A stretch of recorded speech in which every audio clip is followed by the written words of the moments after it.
When the International Space Station is passing overhead and operating its amateur radio, it seems like a good opportunity to tune in and see what we hear.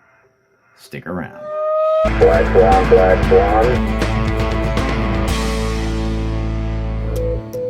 I saw a notice on social media that there would be a school contact upcoming from the International Space Station. American astronaut Egemen Moghbeli, KD8TTE, would be making contact with Egemen Yildiz Secondary School in İzmir, Turkey. So that is a really interesting opportunity. If we take a look at the path that the International Space Station is taking, we're talking about VHF as the contact, so it's line of sight. However, that space station being 270 miles above the surface of the Earth means that it's able to reach really far with line of sight. Traveling along at 17,000 miles an hour, we're going to have the space station come up over the horizon, the signal will fade in, and then we'll be able to hear what's coming from the space station. We're not going to be able to hear the side from the school in Turkey, but we will be able, hopefully, to hear the astronaut up from the International Space Station answering the questions that come in from the school. The good news is that the questions that the students are going to ask are published so we can actually follow along. So let's get things set up and we can see how well we're able to record that contact.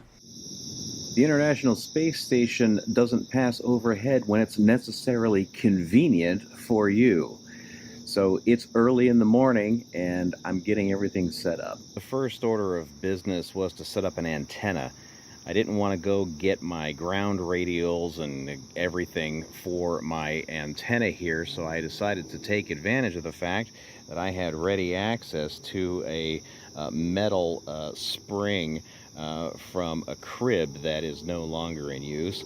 I'm going to use that as the ground plane and then just a mag mount base for the antenna that I normally take with me when I'm going into the field. I'm going to be doing that in a couple of hours, and that's the reason I don't want to get out the ground radials that I would normally use. Alright, so we have the antenna connected back over here to the radio, just a plain old Kenwood TM281, and then that goes over to a power supply that we've got over here. Go ahead and kick the power on, and we'll tune in to the correct frequency, and we're about 20 minutes ahead of the expected time that they'll be on.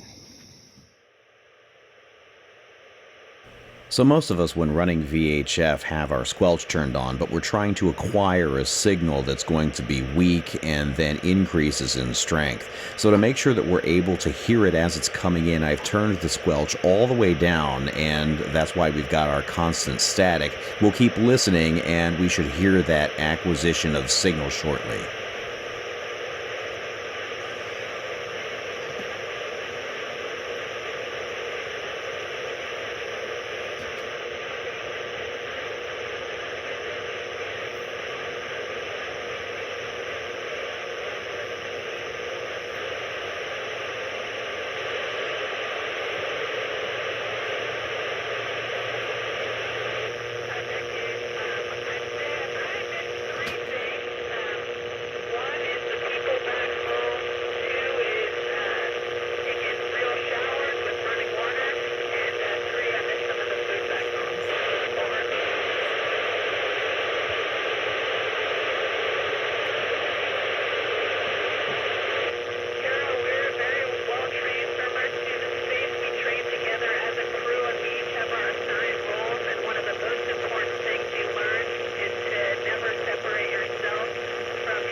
ride, but it's kind of like living on Earth except in weightlessness, so everything floats. Over.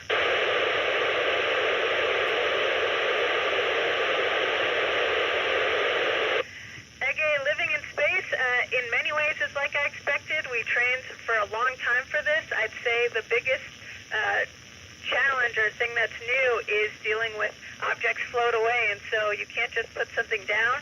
So it's really hard to not lose things. Over.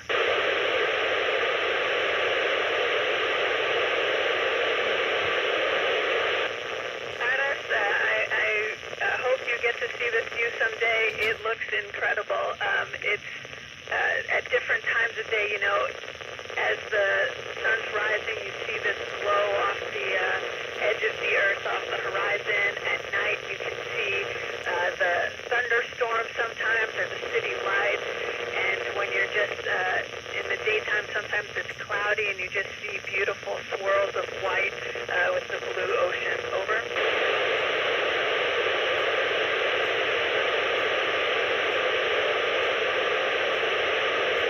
I can.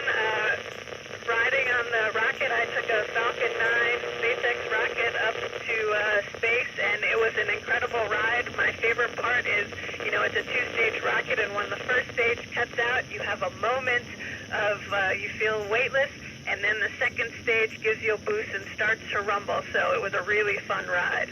Over.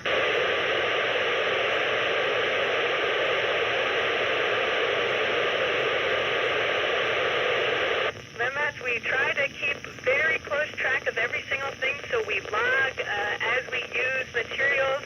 We log it so that the folks back on the ground can plan accordingly to send us more stuff. However, if we did run out, I think we're used to trying to adapt and improvise with what we do have, and NASA does a really good job of that. Over.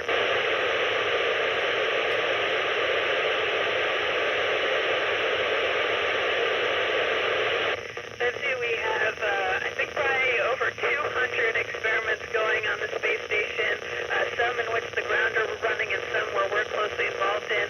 Probably some of my favorites are the ones on the actual human body ourselves, where we are the experiments. Over.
And just as they faded in, they faded out.